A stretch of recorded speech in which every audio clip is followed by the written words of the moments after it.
Welcome back. In this video, I'm going to be telling you about polar curves. And since students come to my calculus class from a variety of different places, not all of those places including polar coordinates, I assume no prior knowledge of polar coordinates, right? So I'm just going to give you a quick rundown of rectangular versus polar. So on the left here we have our traditional rectangular coordinates. We had our, we listed out the point as x equals 3 and y equals 4, and that has been useful to us for a long time. But then there's also the kind of the same idea where I could say, hey, this is 5 units away from the origin along the line, along some trajectory in some direction. So this is where we would say r is equal to 5, and we give some sort of theta value.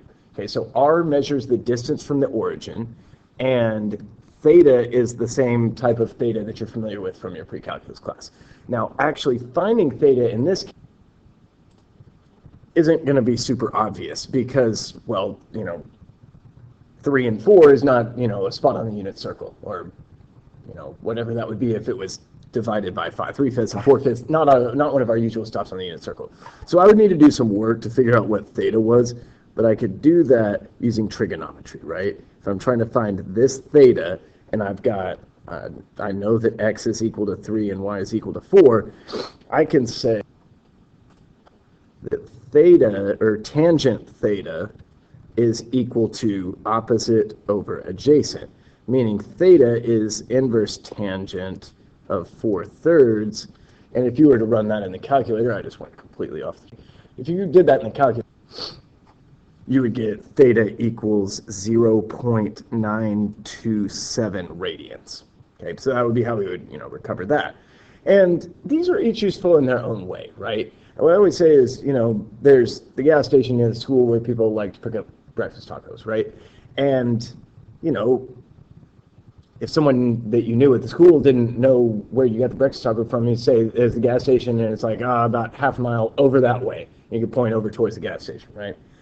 Whereas if you were trying to, call a taxi to pick you up at that gas station, you would probably need to say, hey, it's at the corner of 620 and Cavalier Drive. What I'm saying is that rectangular, that's what we're saying, okay, the directions, it's at the corner of 620 and Cavalier Drive. Whereas polar is, it's over there about half a mile. And they're each useful in different contexts. Not one is better than the other or more useful than the other. So now we just want to develop our formulas for x and y and r and theta in terms of the others. Okay, so just drawing the traditional kind of pre-cal diagram where this is x, that's y, this is r, and that amount of angle is going to be theta. All right, so x, if I wanted to think about x in terms of r and theta, what's a relationship between theta and x and r? That would be cosine theta equals adjacent over hypotenuse. So I could say that x is equal to r times cosine theta. And in the same way, if I was looking for y in terms of r and theta, I would use sine of theta equals opposite over hypotenuse. Okay? So if I wanted to solve for y, it would be r times sine theta. Okay? Those will be our two most useful formulas, but then the other two, it's probably good that I just go in and show you these as well. How do I find r given x and y? Well, what's the relationship between x and y and r? The Pythagorean theorem, x squared plus y squared equals r squared. And r will be the square root of x squared plus y squared, potentially the negative square root, but we don't really need to worry too much right now about where r goes negative. And then theta, the relationship between theta and x and y would be tangent. So I could go in and get rid of that and say tangent theta equals y over x, the same way I did before, right, when we were finding theta for the rectangular point 3, 4. And I would say theta is inverse tangent, I've got that over here, theta is inverse tangent of y divided by x. And these are our main formulas for when we're dealing with polar curves.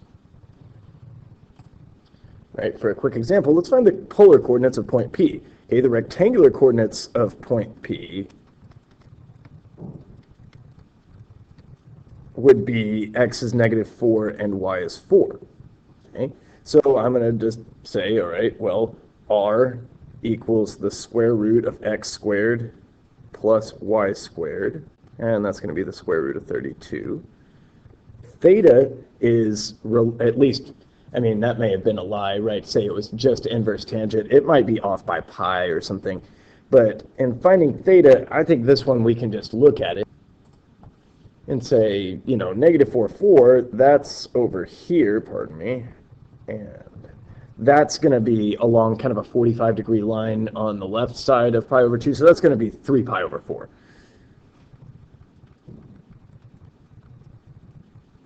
Okay. If you did arctangent of negative 1, you'd get negative pi over 4, right? Because arctangent takes its values from kind of the right side of the plane. But we know over here in the second quadrant, this is theta equals 3 pi over 4. So my polar coordinates will be square root of 32 and 3 pi over 4. All right, another example going the opposite direction would be, all right, Q is in the third quadrant, okay, where x and y are both negative. That was a pretty bad y-axis, so I'll try again. That one was not great. I'll give it one more shot. There we go. Okay, 4 units from the origin, so that means that r equals 4. In fact, I'm going to... Okay, so I know that means that I've got r equals 4. And then along the line, theta equals pi over 6. And you're thinking, like, wait a second, isn't pi over 6 up in the first quadrant? And it is, but it's also the set of points that are behind the origin along that same line. Okay, so that's the line theta equals pi over 6. And I'll show you a little bit more in a second, some graphs of some polar curves, and we'll see some lines. Okay, so we're 4 units away. So, you know, maybe I'll say it's right there. That's my point, which I think I meant to put in black. Okay, yeah, and we're saying that this length is 4 right here. Okay, so what we really need to do is we need to find, you know, that y and this x. Okay, so we're going to say, all right, really what theta probably is 7 pi over 6, right? If we want to think of it as positive r. We could also say r is negative 4 and theta is positive pi over 6, and we could use those formulas and we would end up with the exact same xy coordinate. Because although the, you know, the xy name for a point in the plane is unique, the r theta coordinates are not unique. You know, for a given point, you could take theta and you could add 2 pi and you'd be at the same spot. You could add pi to theta and make r negative and you'd still be at the same spot. Okay, so this is theta equals 7 pi over 6. And I'm going to go over here. I'm going to say, all right, I know that x is r times the cosine of theta, and y is equal to r times the sine of theta. All right, 7 pi over 6, that's a 30, 60, 90 triangle, right? And this probably wasn't long enough for it to be really obvious which one's the long leg and which one's the short leg. We know that the, went off my shot again, pardon me. I know on the unit circle the radius is 1, and okay, on a 30, 60, 90, the short leg is a half, and the long leg is root 3 over 2, but these will be negative because I'm over here where x and y are both negative, and now I've got all the pieces I need, right? It's r is 4 times the cosine of theta would be adjacent over hypotenuse is negative root 3 over 2 over 1. And y is going to be equal to r times the sine of theta. And sine of theta is opposite over opposite over hypotenuse, so that's negative 1/2 over 1. Okay, and so I would say that would be negative 2 root 3, and y is equal to negative 2. So my rectangular coordinates are negative 2 root 3 and negative 2. Now let's talk about the graphs of some of these polar curves. Okay, let's start with r equals 2. What I'm really going to do in here is just draw in the x and y axes to show you like where these circles sit, right? R equals 2 is a set of all points that are 2 units away from the origin. So it's going to be centered at the origin and have radius 2. Okay? So I might just label it like that. R equals a will be the same thing. It's a set of all points a units away from the origin. So I would just label that as a. Okay.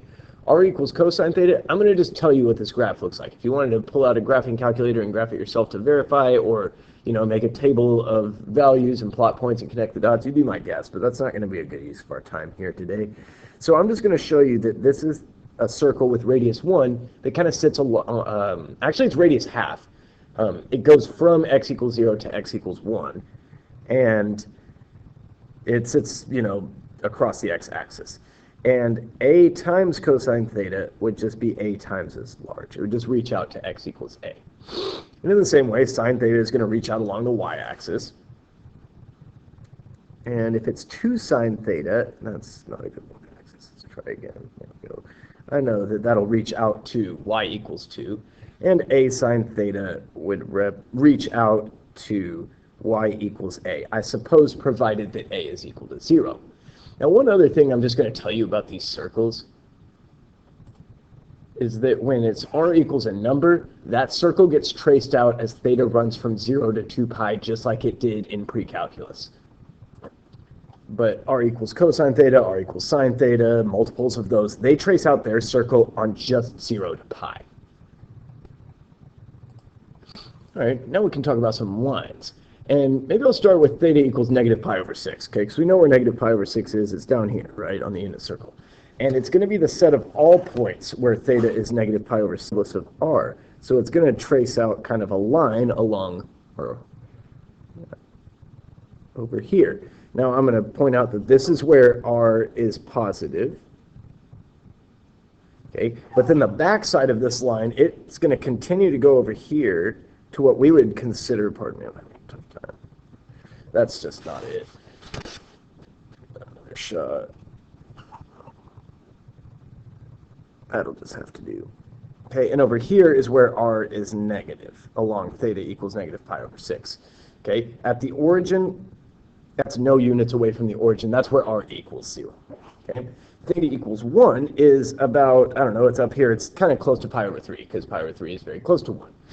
So I could say, all right, I'm going to say it's about that line right there. Okay, and those are easy enough. But r equals secant theta, it's like, what am I supposed to do with that? What's it telling me? So I'm just going to kind of write it down and do some work on it. R equals secant theta. Well, we know secant is 1 over cosine theta. And maybe, I've got something for r cosine theta, right? I've got r cosine theta equals 1. But I also know now that r cosine theta, that represents x. So this is the line x equals 1. So I can draw that. That's over here where x is equal to 1. And I've got a vertical line here. Okay. For a times cosecant theta, let's see, I'll make it down here. R equals a cosecant theta. That's like saying r is equal to a times 1 over sine theta. I could multiply both sides by sine theta to say r sine theta equals a. And that's r sine theta, that's y. And so this is y equals a. And we know how to draw the graph of that line. We go up on the y-axis, we find wherever a is, and we pick all the points that have that y-coordinate, which gives us a horizontal line. And those are the graphs of some basic lines. And the last of the basic curves that I want to show you is r equals theta. All right, this is, I don't really know what else to do besides make a table, plot the points, and connect the dots, which is usually, kind of a painstaking process for polar curves. And I don't really do it in my calculus class anymore, but I don't know what else to do here. So I got 0, pi over 2, pi, and 2 pi. That should be enough for us to see the pattern here. Well, theta equals r, so it's pi over 2, which is about 1.5, right? Pi, which is about 3, and 2 pi, which is about 6. Okay, so I got to go starting where theta equals 0, r equals 0, right? That's at the origin. Then at pi over 2, I go like 1.5 units. Then at theta equals pi, I go to 3 units. And then at theta equals 2 pi, I'm 6 units away. So it's like we're going up and making a spiral.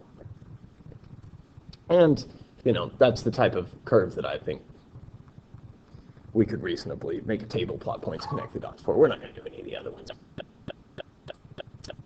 Or interesting polar curves, like ones that we might use a graphing calculator to help us look at.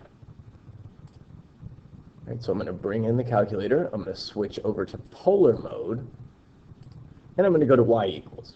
Okay, and now it's switched to r equals because it knows you're in polar mode. It knows you're trying to graph r equals some function of theta. we'll click sine of 3 theta, okay, and we'll let it graph. Notice that when I pressed the X button, it knew I meant theta because I was in polar mode. So I'm going to graph it. Maybe I'll set, okay, it looks like theta minimum 0, theta maximum is 2 pi. This theta step, this is important. This is pi over 24, and you want to leave it that way for reasons that I'll show you in a second, but I'm going to want the standard window, so I'm going to zoom to 6 standard. Okay, and then of course it was really small, so I guess I'm going to have to zoom in, and there we go. All right, so I'll start with r equals sine theta, or sine of 3 theta looks like that. Okay, up to my ability to draw. Okay, that wasn't very good. Okay, but you can see it's a rose curve with 3 petals. Okay. The other thing that I was going to say about this, what was I going to say about this? Suppose we needed to know how long it took for it to trace out its full rose curve. Did it take pi or did it take 2 pi? What we're going to do is we're going to hit trace. And then we know that each time we bump it up, theta step is pi over 24. So 1, 2, 3, 4, 5, 6, 7, 8. 8 pi over 24 got me one of the leaves. Okay, so it does look, that's a third of pi. It looks like it's going to trace it out over 0 to pi. 9, 10, 11, 12, 13, 14, 15, 16, 17, 18, 19, 20, 21, 22, 23, 24 pi over 24 traced out the whole rose curve. So this one traced on the interval 0 to pi. And that in and of itself isn't super important, but it is the type of thing that we might need to do in the next lesson when we're finding the area inside of these polar curves to find our bounds fin equation. Let's try cosine of 4 theta. Switch up the color. Cosine of 4 theta. Okay. And then we're going to graph that. And it made a rose curve with 8 petals. Okay, so we're going to zoom in on this. It was just too big. Okay, but whatever. We see that 4 of them are along the axes, and the other 4 are kind of like evenly spaced. And I might actually enlarge this a little bit so I can try to draw you a decent drawing. Okay, I'm going to draw it in red. So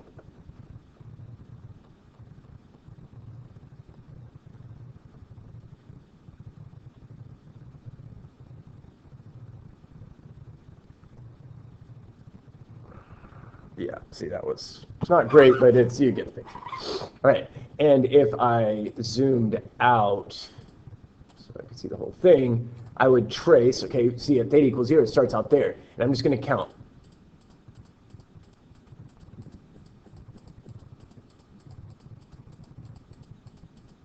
Okay, I'm at 24 right now, so I went to pi, and I'm over there. I think I've only traced out half of it. So 1, 2, 3, 4, 5.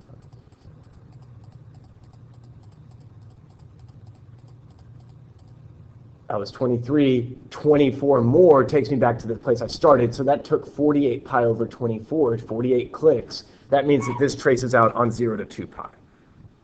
And that one petal is really looking rough, but I'm just going to say this goes on 0 to 2 pi. And I'm sure that there are rules that you can look up for when does it trace out on 0 to pi and when does it trace out on 0 to 2 pi. But even on rose curves, it's like, it can go either way. So I'm just suggesting that maybe when we're allowed to use the calculator, that we just, kind of do that clicking work ourselves. All right, another nice one is this one. R equals 1 plus sine of 2 theta. I wrote t. You won't see that happen in AP calculus, but you will in some other circumstances see r theta, actually called RT. That's not a big deal. Right?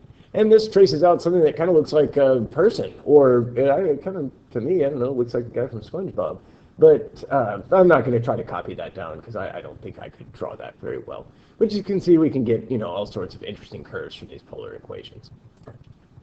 Now let's do some actual calculus with these polar equations. Right? I'm almost 20 minutes in. I didn't even start on the calculus yet. But the good news is in today's lesson, all we're talking about is slopes. So for the polar curve r of theta, the slope of the curve is dy dx equals y prime over x prime, where y is r sine theta and x is r cosine theta.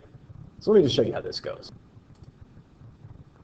So we're going to find the slope of r equals 2 theta at theta equals pi. We're going to do that. So we're going to say x equals r cosine theta. So r is 2 theta and cosine theta. We'll find x prime using the product rule. So take the derivative of 2 theta, leave cosine theta the same. then add in, leaving 2 theta the same. The derivative of cosine theta is negative sine theta, so I'll put the sign there, and I'll make that negative. And then I'll do the same thing for y. Okay, take y prime. That's going to be 2 sine theta plus 2 theta times the derivative of sine theta is cosine theta. And then I'm going to plug in pi. So x prime at pi is equal to 2 times the cosine of pi minus 2 times pi times the sine of pi. And then y prime will be 2 times the sine of pi plus 2 times pi times the cosine of pi. And I've got my numbers, right? I've got everything ready. Okay, that's negative 2, and this is negative 2 pi. Okay, we know that dy dx is y prime over x prime. It's going to be y prime evaluated at pi divided by x prime evaluated at pi. And that's going to be negative 2 pi divided by negative 2. Okay? And that's just equal to pi. That's going to be the slope. Right? We can also ask about places where the tangent line is horizontal or vertical. That would be where x prime or y prime was 0, just like it was with the parametric case. So I can go over here and say, all right, if I want a vertical tangent, that means that dx d theta x prime needs to equal 0, which would cause dy dx to non-exist because of division by 0, which we know causes the vertical tangent. Anyway, so we want x. X equals r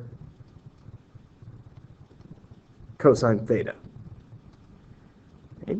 So we need x prime, and we're going to take that by hand, and that's going to be, take the derivative of 5 sine 3 theta would be 15 cosine 3 theta, while leaving cosine theta the same.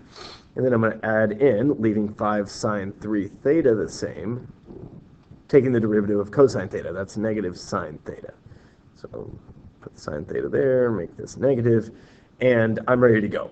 Okay? I just need to find out where this is equal to 0, and I'm going to use the calculator to do that. Now, if I want to solve an equation using the calculator, I can't be in polynomial. It just doesn't work.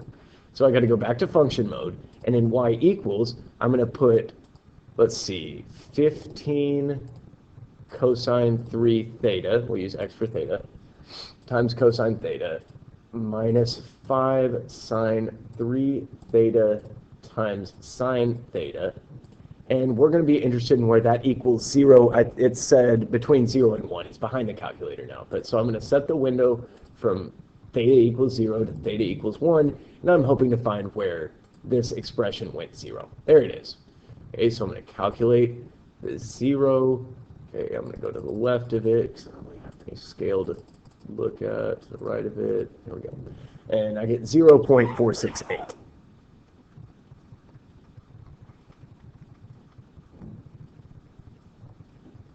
Got another one like this. All right, this next one is not a slope problem, but it is the type of thing that I have seen on free response quite a bit. Largest distance from the origin. Okay, distance from the origin, that's r. Okay. Really, if we want the largest one, we probably want to find the maximum possible value of the absolute value of r.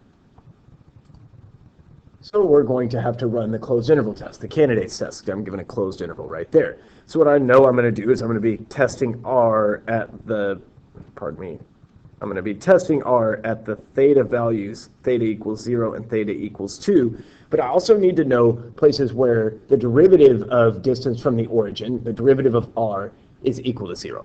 So I'm going to write down r prime of theta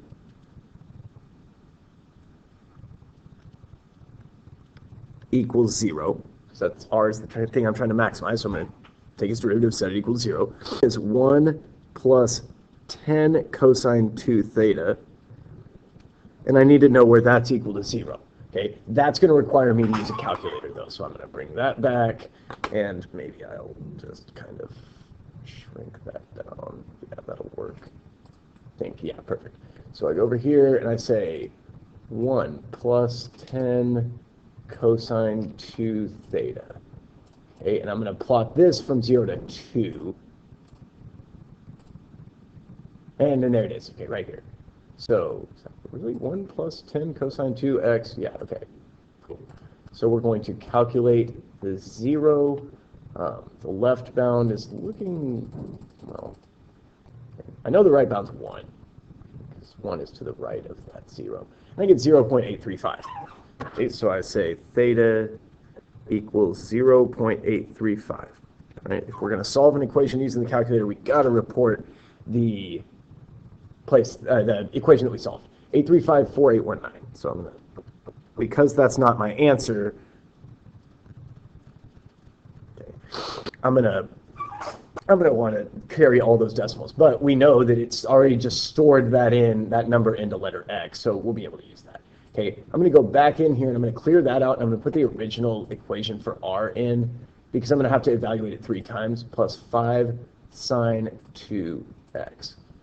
Okay, and then I'm going to go out here, I'm going to take y1 with, I don't need to plug in 0 because I can do that mentally. I know that when theta equals 0, R equals 0. Okay, but I might need to plug in 2, and I'd get negative 1.784, meaning it's 1.784 units away from the origin at theta equals 2, which I bet is right there, right? That looks about right. So we know that the maximum is going to happen over here, and that's that 0.835 number. So I'm going to call for the same entry and then go change 2 to that x number. That'll give me 5.8 because x is that 0.8354819 number. Okay, so I'm going to say 5.810. Okay, and it asks for the largest distance, so I'm going to indicate to the reader that this is the largest distance.